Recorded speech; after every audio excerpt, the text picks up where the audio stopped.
British Medical Journal. 1. Do the British Medical Journal editors stand by their January 6, 2011 editorial Wakefield article linking MMR vaccine and autism was fraudulent, alleging Andrew Wakefield alone and unassisted committed research fraud? This relates to the 1998 Lancet Medical Journal early report calling for more research into a finding of a new bowel syndrome in children exhibiting autistic symptoms. 2. The editors of the British Medical Journal claim, quote, Wakefield altered numerous facts about the patient's medical histories in order to support his claim to have identified a new syndrome, unquote, and based this substantially on a comparison between early general family doctor records and what was reported in the Lancet early report. Do the British Medical Journals dispute that, 1, it was impossible for that to be done by anyone, as they have alleged? 2, it could not have been done by Andrew Wakefield. 3, none of the other 12 expert specialist medical professionals at the Royal Free Hospital worked from or even saw these patient medical histories. Those experts carried out their own investigations afresh, and Dr. Wakefield faithfully reported the data and results provided by his other 12 expert professional colleagues. 3. If these matters are disputed, can the British Medical Journal produce the data and results provided to Dr. Wakefield by his 12 colleagues and demonstrate where exactly the Lancet early report diverges? 4. If the editors cannot produce evidence, do they now retract their editorial and the paper by Mr. Brian Deere upon which it is based and which they also published? 5. Can the editors confirm that neither they nor Mr. Deere had sight of or access to the, quote, prospective developmental records, unquote, of the 12 Lancet children, meaning the red books? These were used as part of the basis for detailed clinical histories investigating afresh early signs of disintegrative disorder. 6.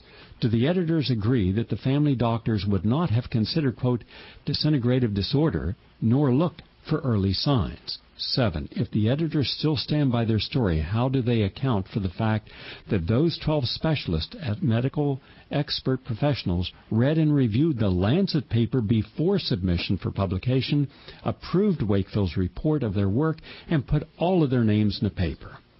8. Do the editors accept that by accusing Dr. Wakefield of fraud, they are also accusing all the other 12 experts? 9. Do the editors also accuse the authors of the following papers of fraud for claiming to have found the same or a closely similar condition in autistic patients?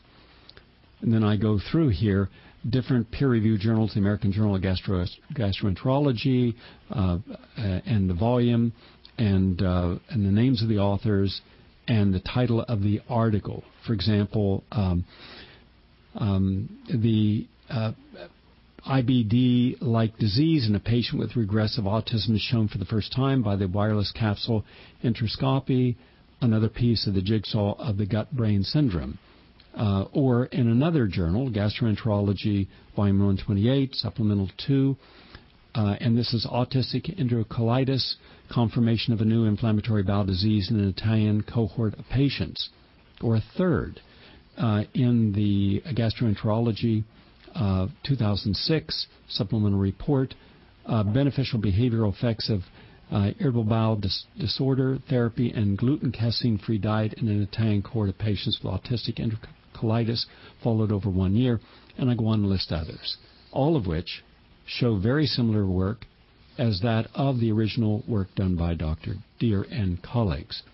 That was the letter that we sent to the British Medical Journal. We have not heard back from them, but I'm hopeful we will so that we can see their perspective.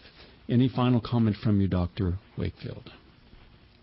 No, Gary, I'm just very grateful that you've taken the trouble to do this in-depth research. It's long overdue, and I think this is the turning point in all of this.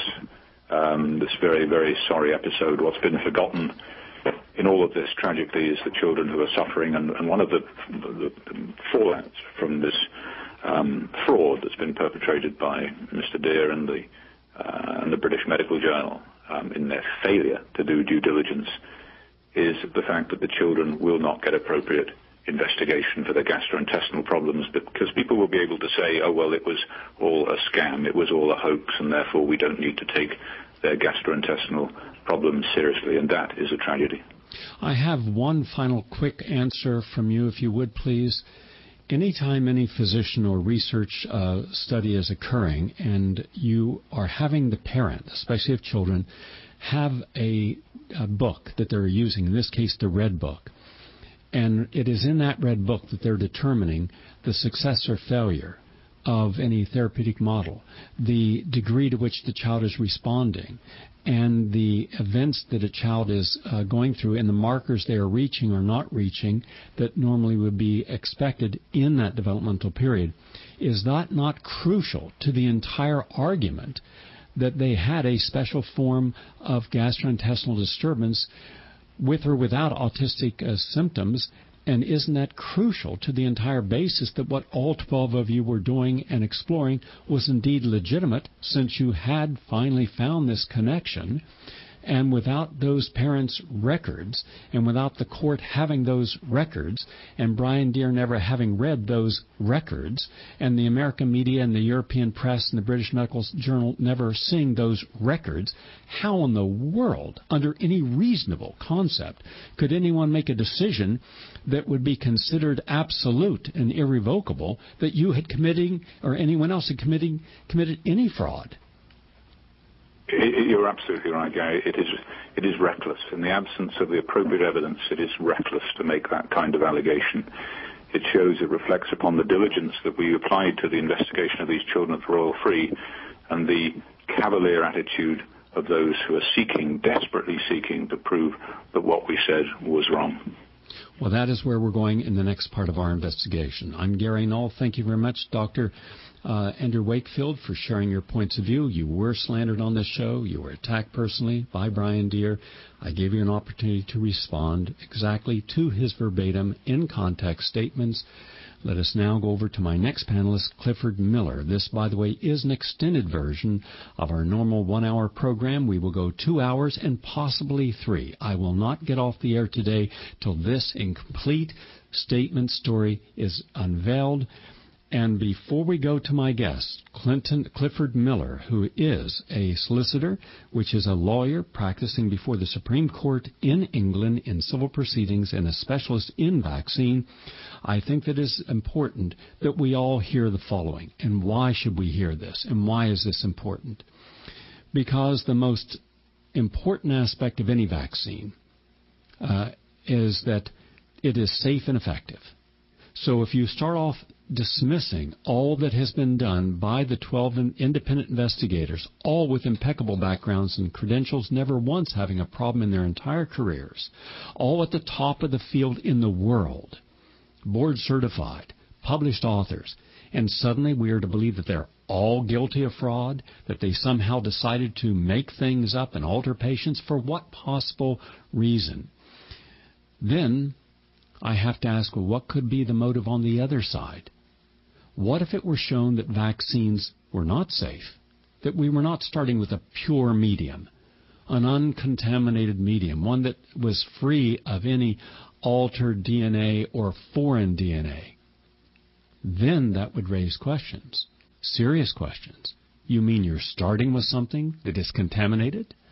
Well, then what proof do you have? What studies have you done that any of these particular contaminants could not in any long or short-term measure in compromised immune systems or healthy individuals cause some form of biological disruption? No such studies have been done because we have all, everywhere, the U.S. Public Health Service, the FDA, the CDC, the National Institutes of Allergy and Infectious Disease, and all of the same corresponding medical organizations in Germany and France and Italy and the United Kingdom start off with the expectation that all vaccines are safe and effective. Before we go to our guest, I believe it's important that we hear from the man who is considered the single most important discoverer of vaccines in the world.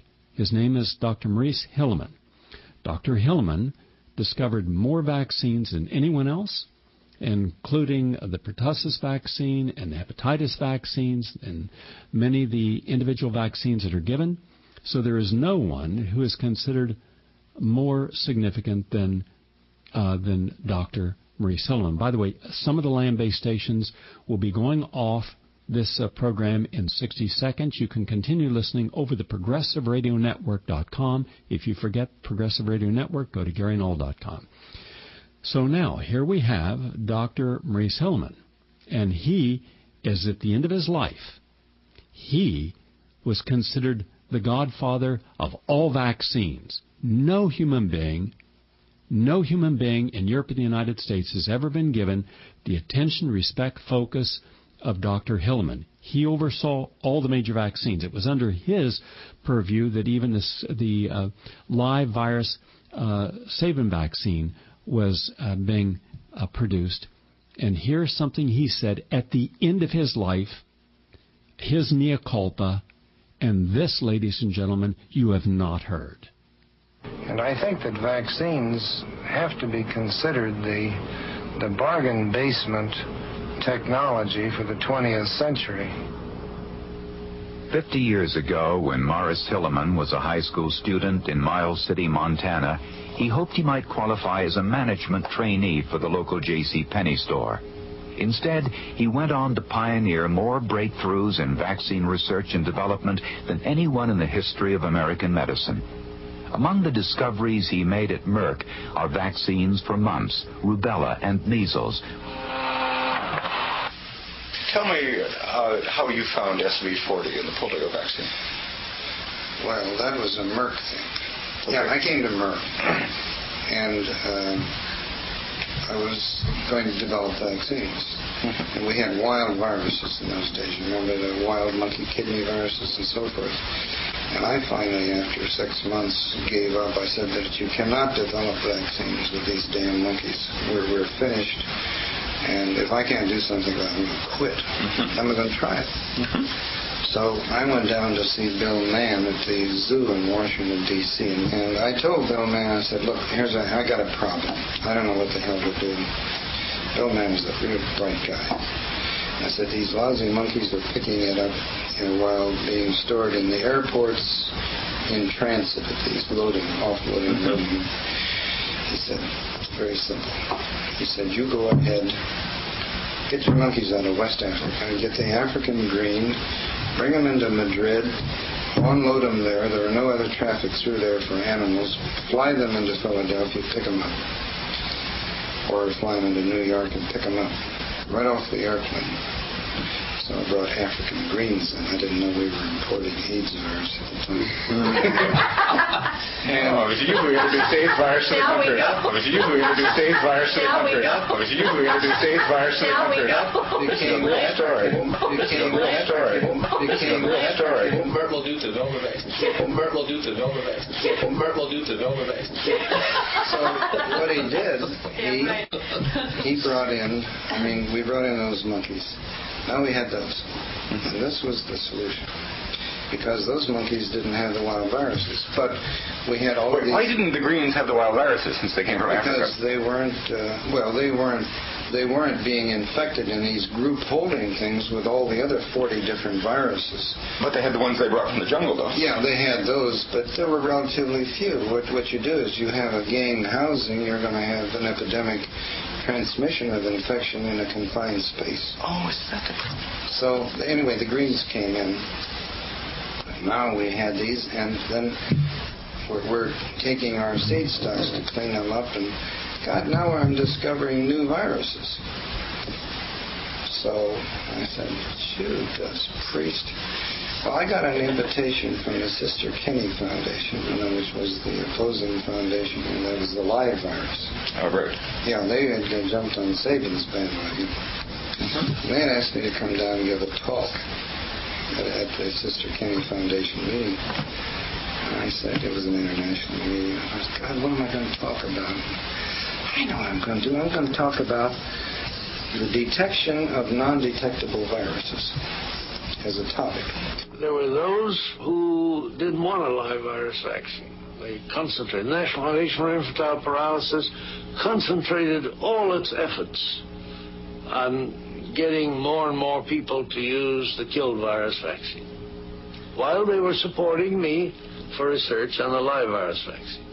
So now I got to have something, that's going to attract attention.